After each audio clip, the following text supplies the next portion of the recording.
నారాయణ సమారంభాం శంకరాచార్య మధ్యమాం అస్మదాచార్య పర్యంతం వందే గురు పరంపరాం. సిద్ధగురువులకు మనస్సులు సమర్పిస్తూ ఉన్నాను. యంత్రం, పూజా విధానం, దేవాలయాలు, గృహములు, వీటిల్లో ఉండేటువంటి పూజా పద్ధతులు, వాటిని గురించి కొంత ప్రస్తావన జరిగింది. ముఖ్యంగా దేవాలయాలలో ప్రతిష్ఠ చేసేటప్పుడు యంత్రానికి ఎంతో ప్రాధాన్యం ఉన్నది. విగ్రహం కింద యంత్రం పెడతారు. అంటే ముందు ఒక చిన్న గర్తంలాగా తీసి ప్రతిష్ఠ చేసేటువంటి చోట దాంట్లో యంత్రం పెట్టి దానిపైన విగ్రహం పెడతారు. ఈ యంత్రానికి శక్తి ఎక్కడి నుంచి వస్తుంది అంటే, మంత్రాధికారం కలిగినటువంటి వ్యక్తులు, వేదవేత్తలైనటువంటి వాళ్ళు జపం చేసి కొన్ని రోజుల పాటు, కొన్ని నెలల పాటు అవకాశాన్ని బట్టి ఎంత వీలైతే అంత ఎక్కువ జపం చేసి ఆ జపశక్తిని ఈ యంత్రం మీద ధారపోస్తారు. అంతేకాక ఒకవైపు హోమాలు జరుగుతూ ఉంటాయి. ఆ మంత్రంతో ఆ హోమం పూర్తయి పూర్ణాహుతి అయిన తర్వాత ఆ హోమ భస్మాన్ని తీసుకొని వచ్చి అది ఈ యంత్రం మీద అనులేపనం చేస్తారు. ఈ అనులేపనం చేయటం ఇవన్నీ పూర్తయితే ఆ యంత్రంలో దైవశక్తి ప్రవేశించి ఉంటుంది. అప్పుడు దాన్ని అధికారం కలిగినటువంటి వేదవేత్తో, సన్యాసో ఎవరైనా సరే తీసుకెళ్ళి దాన్ని నిక్షిప్తం చేసి దాని మీద విగ్రహాన్ని పెడుతుంటారు. అయితే లోకంలో ఏమిటనంటే కొన్ని మర్యాదలు ఉంటాయి. ఏదో పెద్దవాళ్ళని పిలుస్తారు. ఓ దేవాలయ ప్రతిష్ఠ జరిగేటప్పుడు పెద్దవాళ్ళను, విశిష్ట పురుషులను పిలుస్తారు. అయ్యా మేము ప్రతిష్ఠ చేయబోతున్నాం, ఈ యంత్రానికి మీరు నమస్కారం చేయండి అని అంటే చాలామంది ఆ యంత్రాన్ని తాకుతూ ఉంటారు, తాకి నమస్కారం చేస్తూ ఉంటారు. ఒకసారి దాంట్లోకి దైవశక్తి ప్రవేశించిన తర్వాత ఇతరులు ఎవరు కూడా తాకకూడదు. ఇప్పుడు దేవాలయంలో గర్భగుడిలోకి అందరినీ పోనీయరు. ఎందుకు పోనివ్వరు అని అంటే, అశుచి లక్షణం కలిగినటువంటి వ్యక్తులు, వాళ్ళలో ఉండే రజస్తామస గుణాలు కలిగినటువంటి వాళ్ళు లోపలికి ప్రవేశించకూడదు.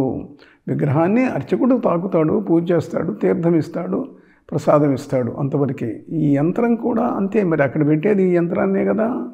కనుక గర్భాలయంలో ఏ నియమాలు పాటిస్తారో ఆ నియమాలనే పాటించాలి. యంత్రాన్ని ఒకసారి మంత్ర శక్తి ధారపోసిన తర్వాత దాన్ని ఇతరులు ఎవరు తాకకూడదు. తాకితే ఏమవుతుంది అని అంటే దానికి అశుచిత్వం వచ్చేటువంటి అవకాశం ఉన్నది.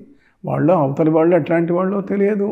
కనుక వాళ్ళలో ఏదైనా లోపం కనుక ఉండేటట్లయితే ఆ లోపం వల్ల ఈ యంత్రమునకు అశుచిత్వం వచ్చి యంత్రం పనిచేయటం మానేస్తుంది.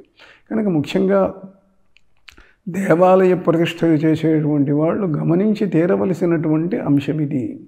దీన్ని జాగ్రత్తగా నిక్షేపం చేసి ఆ యంత్రానికి అక్కడ పెట్టి పూజలు మొదలైనవి చేయాల్సి ఉంటుంది. తర్వాత చాలా చోట్ల యంత్రాలు రాయించుకుంటూ ఉంటారు. తెలిసి తెలియనటువంటి వాళ్ళ చేత యంత్రాలలో అనేక చోట్ల తప్పులు చూస్తుంటాం మనం. ఆ తప్పులున్న యంత్రాలు, ఆ బీజాక్షరాలలో దోషాలు ఉండేటట్టయితే యంత్రం పనిచేయదు. కనుక తప్పులు లేకుండా చేసుకోవాలి. జాగ్రత్తగా పండితులైన వ్యక్తుల చేత యంత్రాన్ని ముందు రాయించుకొని దాన్ని జాగ్రత్తగా వాడు చెక్కేవాడు తప్పులు లేకుండా చెక్కాడా లేదా అనేది చూసుకొని చేయించవలసి ఉంటుంది. లేని పక్షంలో యంత్రం వ్యర్థమైపోతుంది, దానివల్ల ప్రయోజనం ఉండదు. మా ఆశ్రమాలలో జాగ్రత్తగా వాటన్నింటినీ కూడా రాయించి తప్పులు లేకుండా చేసి అవసరమైతే ప్రాణప్రతిష్ఠ చేసి దాన్ని భక్తులకు ఇస్తూ ఉంటాము. దానివల్ల ఎంతో ప్రయోజనాన్ని పొందుతూ ఉన్నారు. ఆ రకంగా యంత్రానికి ఉల్లేఖనంలో దోషరహితంగా ఉండాలి. ప్రాణప్రతిష్ఠ చేసేటువంటి వాడికి ప్రాణప్రతిష్ఠ చేసేటువంటి అధికారం ఉండాలి. ఎందుకంటే దాంట్లోకి ప్రాణశక్తి ప్రవేశించాలి కనుక. అలానే జపం చేసి కొంత శక్తిని దాంట్లోకి నిక్షిప్తం చేయాలి. ఆ విగ్రహం దగ్గర పెట్టి పూజ చేసి కనుక ఇచ్చేటట్టయితే అది బాగా శక్తివంతంగా పనిచేస్తూ ఉంటుంది. కనుక యంత్రాలను వినియోగించుకోవటంలో, ధరించటంలో, పూజించుకోవటంలో ఈ నియమాలన్నీ కనుక అనుసరించకపోయేటట్టయితే రావాల్సినంత ఫలితం రాదు. చాలామంది మేము పూజ చేస్తున్నామండి, మాకేం ప్రయోజనం కనపడటం లేదు అని అనుకుంటారు. ఈ ప్రయోజనం కనపడకపోవటంలో అనేక దోషాలలో ఇది ఒక దోషం. ఒకటి, వాడు శ్రద్ధగా మంత్ర సాధన చేయకపోవటం ఒక దోషం, సరి అయిన యంత్రం కాకపోవటం మరొక దోషం. కనుక అది చేసేటువంటి సమయంలో కూడా ఇంకా ఒకటి ఉన్నది.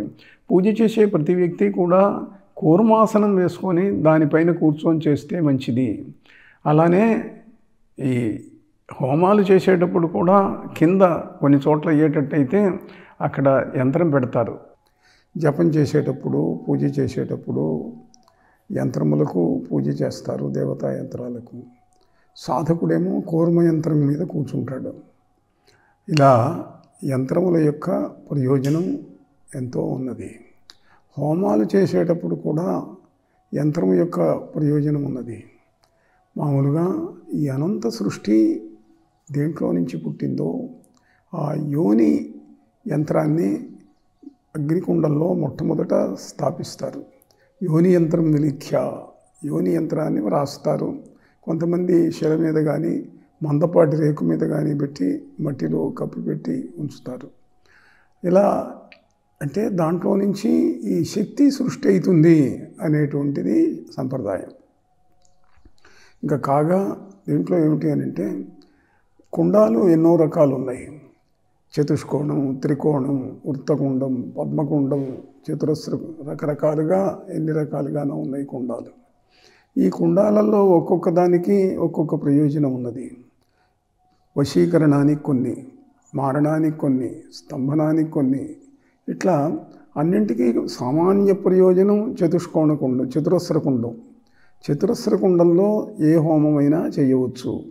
అలానే వృత్తకుండం కూడా అంతే. వృత్తకుండానికి కూడా ఎటువంటి నియమాలు లేకుండా దాంట్లో అన్ని రకాలైన హోమాలు చేయొచ్చు.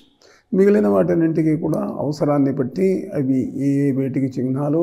ఇప్పుడు అష్టదళ పద్మం ఉన్నదనుకోండి, ఐశ్వర్యం కోరేటువంటి వాళ్ళు అష్టదళ పద్మంలో హోమం చేయాలి, కుండంలో హోమం చేయాలి.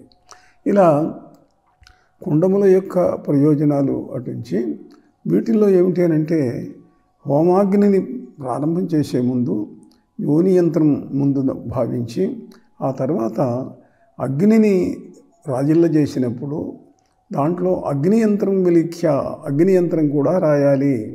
అంటే అగ్నిదేవుణ్ణి ఆవాహనం చేస్తూ కుండంలో లోపల వైపు అగ్నిదేవుడి యొక్క పరివార దేవతలందరినీ పూజించాలి. అట్లనే మేఖలా పూజ ఉంటుంది. మేఖలల పైన అన్ని దిక్కులలో కూడా దేవతలను పూజించవలసి ఉంటుంది.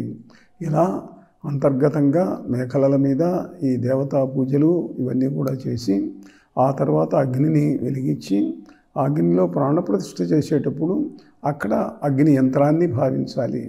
ఆ భావించి ప్రాణప్రతిష్ఠ చేయాలి. వీటిల్లో ఏమిటి అని అంటే మొట్టమొదట్లో యోనిని ఉంచాలి అని అన్నాం కదా. ఒక యోని కుండం ఉన్నది, అది వశీకరణానికి ఐశ్వర్యానికి వాడతారు. దాంట్లో మాత్రం వేరే యోని అక్కర్లేదు. యోనం యోనిం నకారయేత్, యోని కుండం ఆకారమే అది. కాబట్టి దాంట్లో యోని యంత్రాన్ని లిఖించవలసినటువంటి అవసరం లేదు. ఇలా ఈ యంత్రముల నిర్మాణంలో, హోమకుండముల నిర్మాణంలో అనేకమైనటువంటి ప్రక్రియలు, వాటిలో ఉండే రహస్యాలు తెలుసుకొని చేయాలి. హోమం చేస్తారనుకోండి, హోమం చేసేటప్పుడు ఏ దేవత, ఆ లక్షణం ఏ దేవత, సాత్విక దేవత, రాజస దేవత, తామస దేవత, ఇది చూసుకొని అగ్నిని ఆవాహనం చేసేటప్పుడు అగ్ని పరివార దేవతలందరికీ పూజలు చేస్తారు. అందులో ఎన్నో దేవతలు ఉన్నారు, భైరవులు, దిక్పాలకులు, వీళ్ళందరూ దిక్పాలకుల ఆయుధాలు, వీళ్ళందరికీ పూజ చేయటం ఉంటుంది. వీటిల్లో ఏమిటి అని అంటే ప్రధానంగా పరిగణించవలసింది అన్నీ సామాన్యంగా అన్నీ కామన్గానే ఉంటాయి. కానీ ఒక జిహ్వల దగ్గర మాత్రం కొంచెం తేడా ఉంటుంది. సాత్విక జిహ్వలు, రాజస జిహ్వలు, తామస జిహ్వలు, ఈ 3 రకాలు కూడా ఉంటాయి. మనం హోమానికి ఎంచుకున్నటువంటి దేవత ఏ గుణం కలిగిందైతే ఆ గుణం కలిగినటువంటి జిహ్వలను పూజించాలి.